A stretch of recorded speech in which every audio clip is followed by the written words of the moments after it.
Have you ever felt like you've lost yourself or lost your spark? And now you're on a journey of returning to yourself or finding your spark again. If you can relate to that, then I think you might find that theme in the movie You, Me, and Tuscany. So let's talk about it.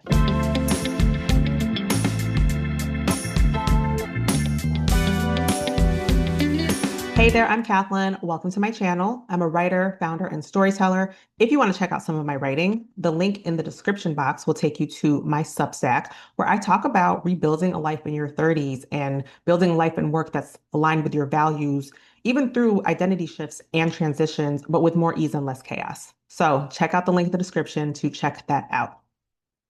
Now, today's video, it's not going to be a review or recap of You, Me, and Tuscany, but there are going to be some spoilers. So if it's a movie that you haven't seen yet and you want to check it out, go ahead and put this video on your watch later list and come back to it. But we're going to talk about one of the biggest themes that I saw in watching You, Me, and Tuscany. So, well, first, before we talk about the movie and the theme of returning to yourself, this movie there was a lot of conversation around it because it is a rom-com and it did have a theatrical release, even though it was only in the theaters for, I think, 2 or 3 weeks, if even that, which is common for a lot of movies now. A lot of movies, they're not even in the theaters for a month anymore. And I remember growing up, movies would be in the theaters for months, but that's not the point. There was a filmmaker, I believe her name is Nina Lee, and she was talking about how she's been trying to sell her film that's already completed. I believe it was screened at ABFF. It may have also, I don't think it was screened at the Tribeca Film Festival, but it was definitely screened at ABFF and the American Black Film Festival. And she said that studios told her that before they pick up her film, before they buy her project, they first want to see how You Mean Tuscany does. Because You Mean Tuscany is a Black-led film, it's a rom-com, and Nina's film is a Black rom-com. Now, this caused a lot of conversation because a lot of people didn't think a rom-com needed to be in a theater, or this one specifically. Some people said it feels like a Lifetime movie, a Hallmark movie. A lot of people, going to the movies is expensive. And so for a lot of people, to get them to go leave their home and go to the movies, it has to be something that they like think is worth it or that they want to see. I saw that this movie, which stars Halle Bailey and Regé-Jean Page, that his character or her character is supposed to be engaged to his brother. I was like, well, then how do they end up together? Like, in order for her to break up with his brother, there's probably something shady or what. This is what was going on in my head when I saw the previews. And I was like, that doesn't seem like a rom-com. I don't necessarily want to see that. But all that to say, I'm glad that I did see the film. I actually saw it 3 times in theaters, saw it 3 times within like a week and a half. And I didn't expect to do that. I planned to see it the first time. There was something about the film that made me want to see it again, obviously. Why I resonated or it resonated with me is because I can relate to Hallie's character, Anna, who in the movie, she is grieving. It's been a year since her mom passed. And when you're grieving a parent, that's a lifelong journey. You never really like get over it. You just learn to live with the grief and it looks different as time goes on and all of that.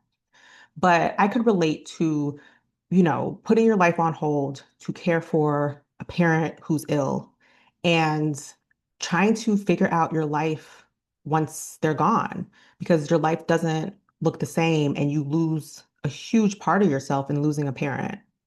And so, like I said, that's what really resonated with me. I would love to see, a film where the main character, the female main character, is in her 30s or 40s, kind of going through a similar, and I'm not talking about like the Eat, Pray, Love type of film, but like a similar returning to yourself, finding yourself. That's the only thing because I'm in my late 30s and my whole journey of returning to myself has been in my 30s. But in the film, Anna, she's in her late 20s and there's already a lot going on in your 20s. So add on top of it, returning to yourself. I would just love to see a similar film with a woman in her 30s, 40s, or 50s and how she's navigating that. Now, I will say when the crew and the cast, and the studio were promoting this film back in April. I think the director, Kat is her name.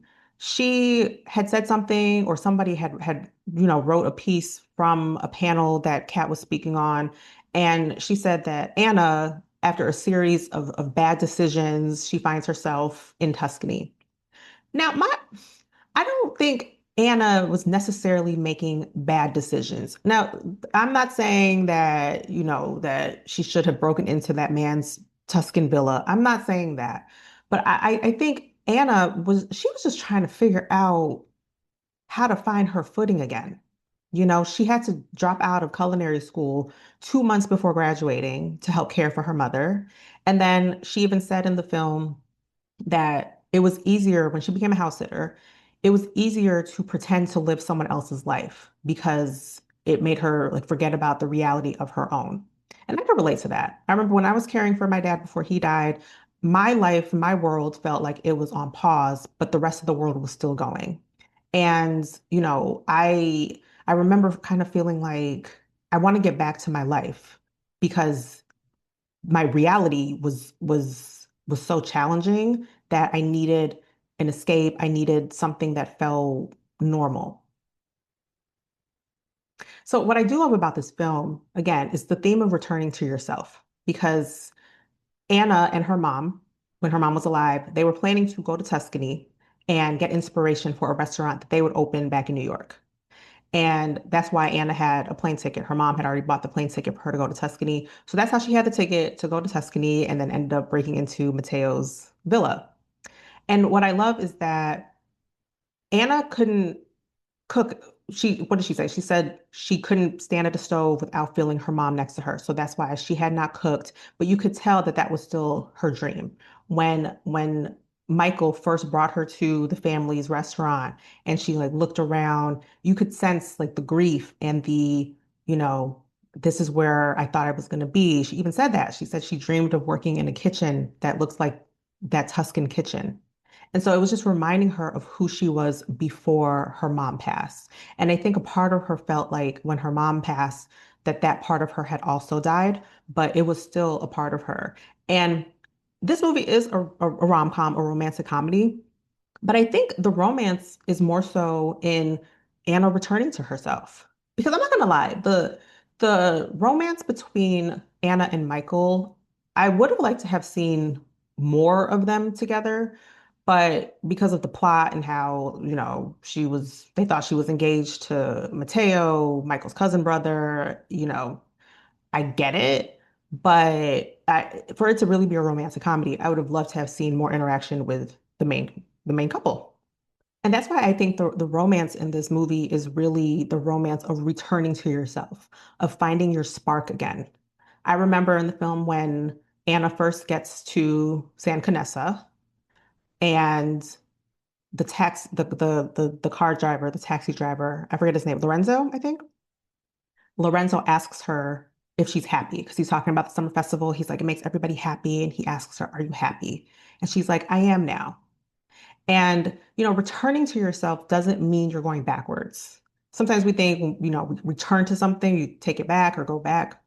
You can't go backwards when you lose a parent because that life that existed before they died is no longer a reality. It doesn't exist anymore.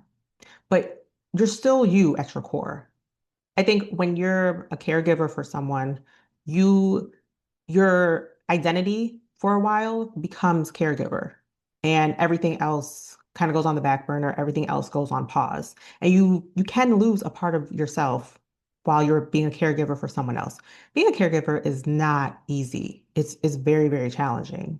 And when all of the effort and attention and energy is poured into the person you're caring for, it's common to lose a part of you.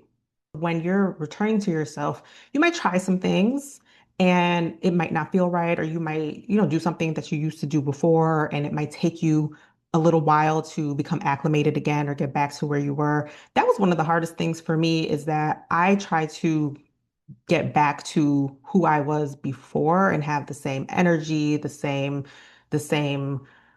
capacity. And in hindsight, hindsight's 2020. In hindsight, I do wish I had given myself more space. and more time. Because I went back to work. Like I was on a leave of absence from work for 3 months, and I went back to work 2 days after I came back to New York from Chicago. And nobody was forcing me to. Like even my manager, she was like, "Are you sure? Like, you can take some more time." I was like, "No, no, no. I want to get back to work. Just life goes on. Get back. You have to get back to living." And it's true that oftentimes grief after the death of someone doesn't hit you until a few weeks later. That's what happened to me. It didn't hit me until like a month after, maybe a month, not after the funeral, a month after he died, 2 or 3 weeks, 3 weeks after the funeral. That's when it hit me. And so I was making decisions before the grief even hit and still trying to like be who I was before without giving myself that space.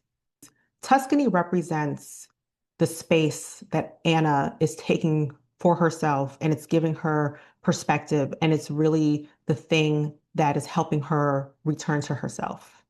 And when Anna returns to Tuscany, like at the end when she and Michael are together and it jumps a month forward, now it seems like Mateo's father has retired. Anna's taken over as the head chef of the restaurant, and she's there in love with Michael.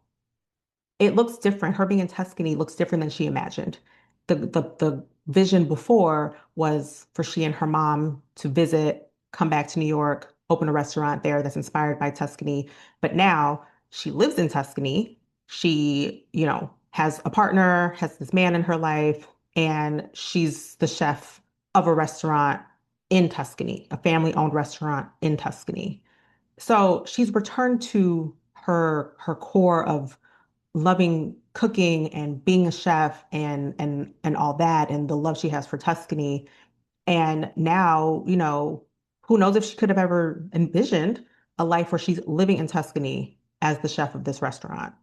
And so she has returned to herself and it just looks different than she imagined.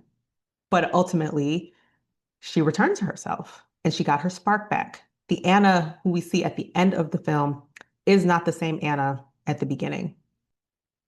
I would love to know if you've ever gone through a season where, because you were caring for someone else or, life was just really lifing and you lost a part of yourself or lost your spark. What did you do to get it back? Did you, you know, go on a trip similar to how Anna ended up in Tuscany? Did you travel? Did you try something new? How did you get your spark back? Let me know in the comments. And thank you so much for watching. Make sure you're subscribed to my channel so that you know when I have new videos that drop. Thanks again. See you next time.